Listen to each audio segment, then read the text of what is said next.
मुंबईकरांनो, प्लास्टिकच्या बाटल्या इकडे तिकडे फेकू नका, तर त्या बाटल्या प्लास्टिक रिसायकलिंग मशीनमध्ये टाका आणि पैसे कमवा. मुंबईत वेस्टर्न रेल्वेच्या स्टेशन्सवर 10 प्लास्टिक रिसायकलिंग मशीन्स लावण्यात आले आहेत. या मशीनमध्ये प्लास्टिकची एक बाटली टाकली तर तुम्हाला 4 प्रकारचा फायदा होतो.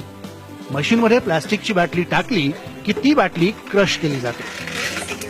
लगेचच स्क्रीनवर तुम्हाला कोणते डिस्काउंट कुपन पाहिजे ते निवडण्याचे पर्याय समोर येतात. पेटीएम बस कुपन 100 रुपये, पेटीएम विमान तिकीट कुपन 750 रुपये, सहकारी भांडार डिस्काउंट कुपन डोनेटही करू शकता. एक प्लास्टिकची बाटली टाकली तर पेटीएमद्वारे बस बुकिंगवर 100 रुपये किंवा विमानाचं तिकीट बुक केल्यास 750 रुपये डिस्काउंट मिळतो. तसंच सहकारी भांडारचे कुपन्स देखील मिळू शकतात.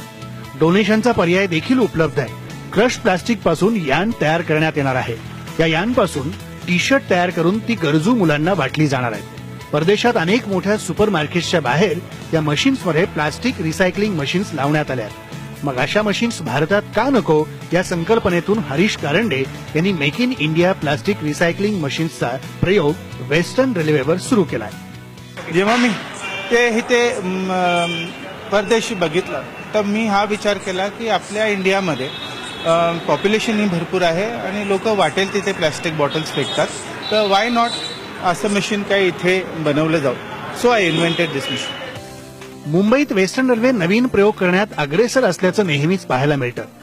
पर्यावरण रक्षणासाठी प्लास्टिक रिसायकलिंग मशीन्स उत्तम पर्याय असल्याचं वेस्टर्न रेल्वेचं मत आहे आणि प्रवासी देखील या मशीनचा चांगला वापर करतायत. पश्चिम रेलवे के 10 स्टेशनों पर अभी ये मशीनें स्थापित की गई हैं और 10 और मशीनें मुंबई उपनगरीय खंड पर पश्चिम रेलवे के स्थापित की जानी है.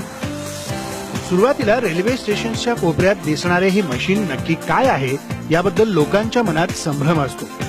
पण एकदा का मशीनचे फायदे समजले की गर्दी जमायला सुरुवात होते आणि प्लास्टिकचा कचरा इतरत्र फेकता कामा नये हा संदेश घेऊनच लोक मशीनचा ताबा सोडतात.